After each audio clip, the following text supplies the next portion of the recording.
My name is Claire Patterson, and I have been chief pilot for many years. I'm now director of operations at Basler. I'm a flight instructor here also. My favorite thing about the airplane is on landing, the pilot has full control of the angle of attack of the wing. So you can land at a high speed and choose whether or not to finish the landing. A good example, in extreme crosswinds or slippery runways, you may want to put a lot of weight on the tire for traction, and you can control the traction, and a nose wheel will get in the way of the angles you need. So I'd rather be in charge of the airplane than have a nose wheel tell me what to do.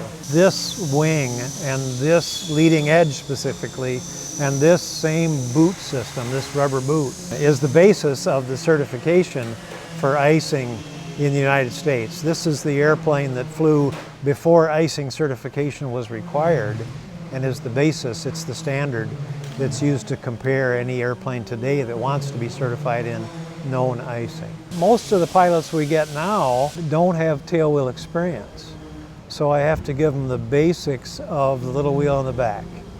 So a Cub is a good trainer. We have them all also, but it helps a lot if there's a little tail wheel experience before a person comes here to fly this airplane. It's not difficult, it's only different. I've had a great time teaching people now operating on 5 continents. I do the initial flights after the conversion process. So the first flight is mine, and there were some very interesting flights early 15 years ago or so, but each one is much better now. In fact, the last several have been thoroughly boring.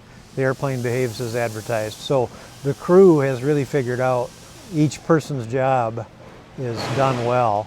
Of course, anything we find we fix prior to delivery. But boring is good on the first flight, and that's how they've all been lately. There's a very good chance that Donald Douglas would approve of everything we've done. Certainly we've improved the parts that needed improving. The good parts that are old are still there. I'd like to look forward, and I think in 20 years or 40 years, this make model will still be operating, making a good living, doing a niche job in service